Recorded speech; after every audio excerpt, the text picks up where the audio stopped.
Hey everyone, thanks so much for joining me on the Slice of Healthcare podcast. I'm your host, Jared Taylor. Today I'm here with Johnny Crowder, the founder and CEO at Cope Notes. How are you today? Howdy. I'm pumped up. I just got a haircut, so I'm feeling fresh. Every day is a haircut for me since I'm bald. This is the best start to an interview ever. Yeah, absolutely. And this is for everyone listening.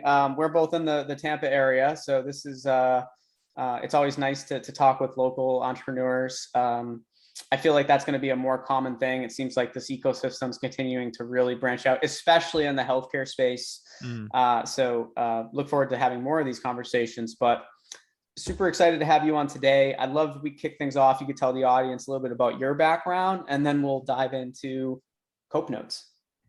Yeah, my background is colorful, so I am just as surprised as anyone else that I am the CEO of a tech startup. So I came from the psychology world. I grew up in an abusive household with multiple diagnoses.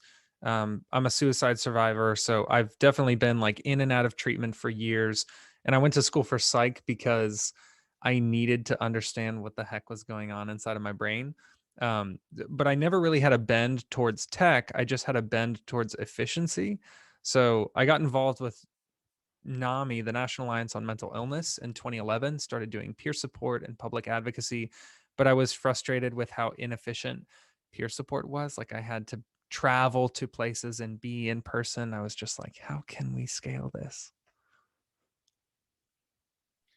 It's the best companies are started based on personal experiences. So, I mean, that was going to be my next question I asked you, which I Mhm. guess we'll just tie in from there. Is I always focus on three key things with companies and guests: the why, how, what of their companies. So, can you go through? I guess that's just kind of following up what you just kind of said, because your personal experience really is your why. But I'd Mm. maybe talk a little bit more about that. We'd love to hear how the platform like how your software currently works, and then in a quick description what exactly it does. So I will start with the why, expanding a little bit more on that. Truthfully, I've tried almost every single mental health resource out there. I've tried all the ones that I've found. Um, and I just I'm a very detail oriented and sometimes very critical person. Whenever I used a tool, I would think, oh, I can't believe they did that, or how come they don't offer this feature? In part because I was hurting and frustrated, but in part because I really cared about getting better, and I would use tools that weren't really consistent enough or easy enough to use. Um, so the why is definitely my lived experience. I always tell people that my how much it hurts and is frustrating to run a company pales in comparison to how much it hurts and is frustrating to actually feel depression and anxiety and even battle with schizophrenia and bipolar and OCD on a regular basis. So that pain is definitely my why. I'm acutely aware of that. And I have to go to the what before I go to the how. So what Cope Notes is actually what Cope Notes is basically our how. So we provide daily mental health support via text message. And what we're doing is using text messages written by peers with lived experience. And they might be exercises or psychology facts or journaling prompts that are written by peers and reviewed by clinicians and then delivered at random times to surprise the brain into thinking healthier patterns over time. So think like neuroscience meets peer support meets prevention and intervention. It's really cool that you took the text message approach too.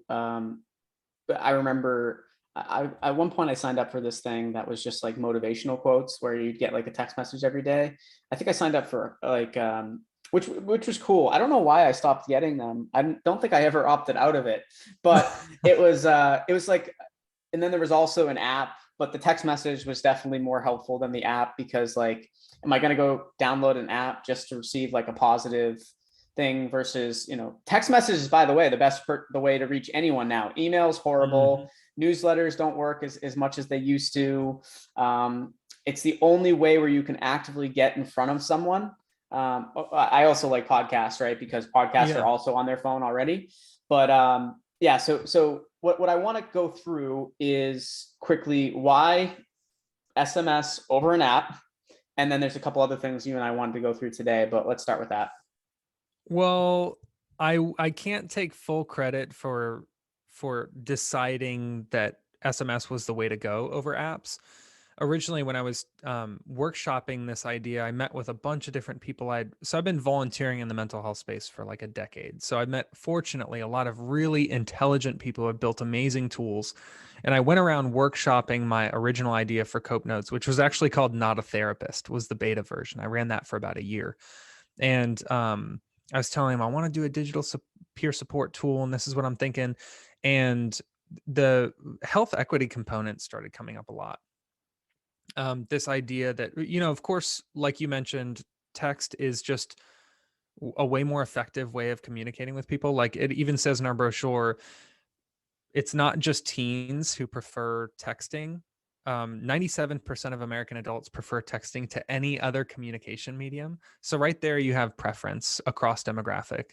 But then you also have the engagement rate of SMS is literally 25 times that of Android notifications and 50 times the engagement of iOS app notifications. So it is like an order of magnitude more effective in reaching people. But the health equity component was what tipped the scale for me when I was doing research around just basic digital mental health resource and what's out there, what people are using. I read that 36 million Americans, around 11% of the population, actually rely on non smart cellular devices, which means that if you create a mental health app and it's the best mental health app in the world, but 36 million people can't use it in our country alone, it's not that great. It became a health equity component. If we say, oh, you can use our mental health app, but only if you have a shiny new iPhone, what does that mean for underserved populations who can't download apps in the first place? Yeah, not always the case, but someone with and a new iPhone or a new Android may not have, as much like maybe bad things going on, because in order to have, not saying you can't have, Yeah. mental health, like,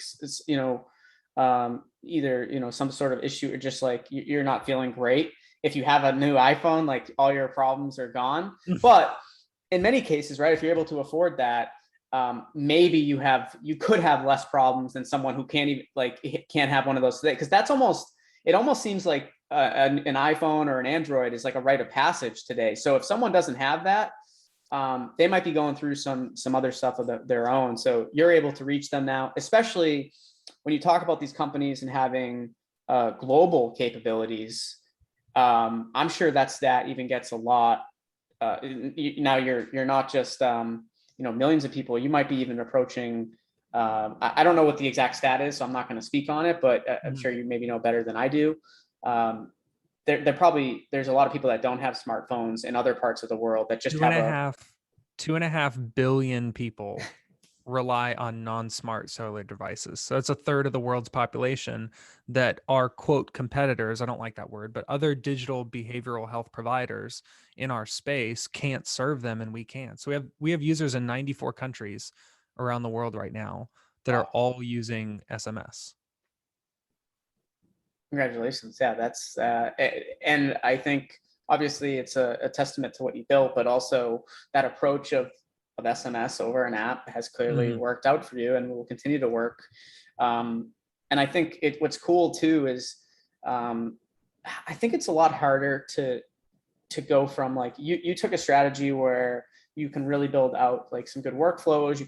You can get in front of everyone. Your ability to get a new person that you're helping is much easier than probably many of these apps that now Mhm. there's an extra barrier to entry, right? Like you need to actually get these people to sign up, go through a. So I like your approach a lot. Can we talk a little bit, because we were talking about a problem earlier, how asking someone to engage in care is a barrier to care. Can you elaborate on that thing that you and I were discussing earlier? Yeah, people who don't have lived experience, it's kind of harder for them to picture. But I know as someone who has engaged with multiple levels of care that if someone says, hey, I have this great app that I want you to download that's going to help you with your mental health. So first I have to go to the app store and download it. But then sharing my personal data with the creators of the app, and then maybe the App Store, Google Play Store now knows that I downloaded the app and might be able to share that with advertisers. So maybe I get a little paranoid or weary about that, but then I download it and I say, you know what? They can have my data. I want to use this. And then I open it up and it says, well, give me your full name. And I'm like, excuse me?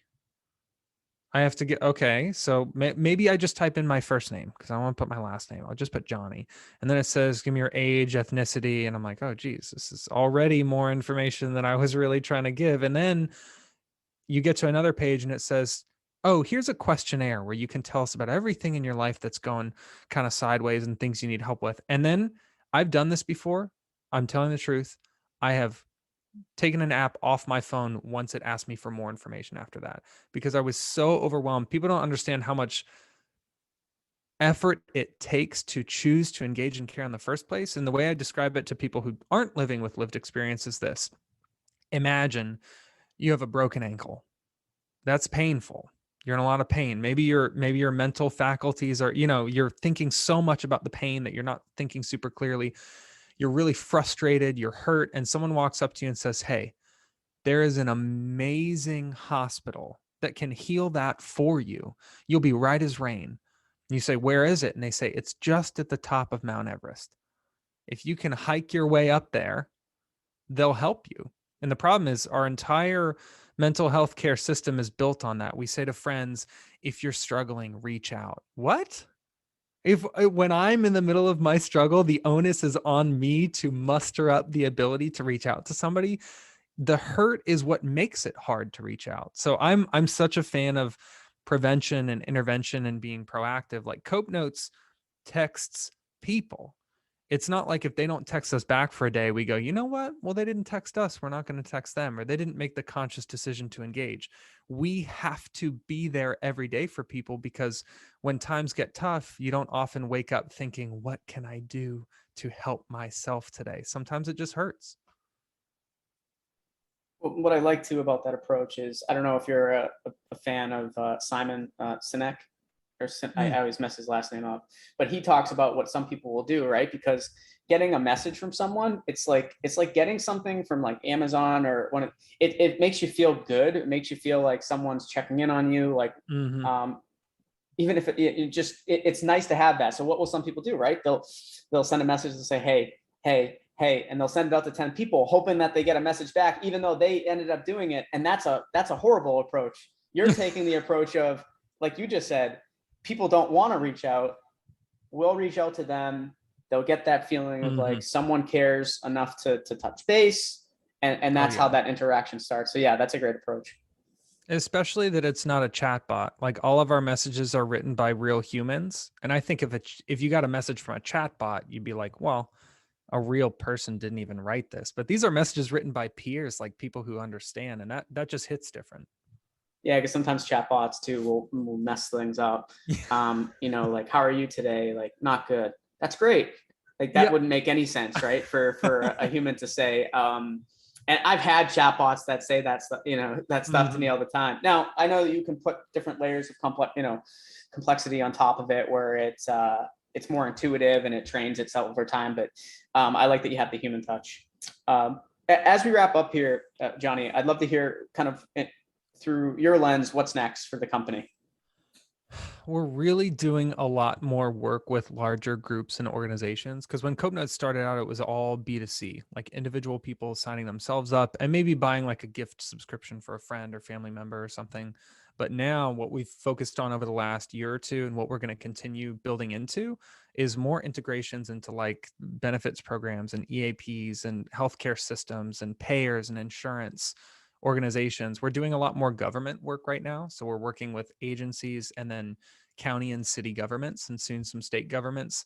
We're just really realizing that we have a peer support tool that can scale infinitely. So every day that we're not doing that, we are burning potential. So in our minds, it's not a matter of us going out like running Facebook ads and telling people what Cope Notes is about. It's partnering with those community institutions that they already rely on, their YMCA or DCF, or even their employer, their insurance company, and being something for those larger organizations to hand them to say, If you need a mental health resource, we got one for you right here. Low touch, high impact. Give it a shot. Well, Johnny, thank you so much for joining me on the Slice of Healthcare podcast today. Hopefully, we'll be able to have you on again in the near future. But wish you the best of luck, and we'll have to link up at some point since we're both in the same area. Heck yeah, we'll go on a bike ride, dude. I love it. Something I've been wanting to do more of since I moved down. Everyone has a bike down here, so I need to do more of that. Let's go. But cool. Well, great chatting with you, and wish you all the best, and we'll have you on again real soon. Absolutely, brother.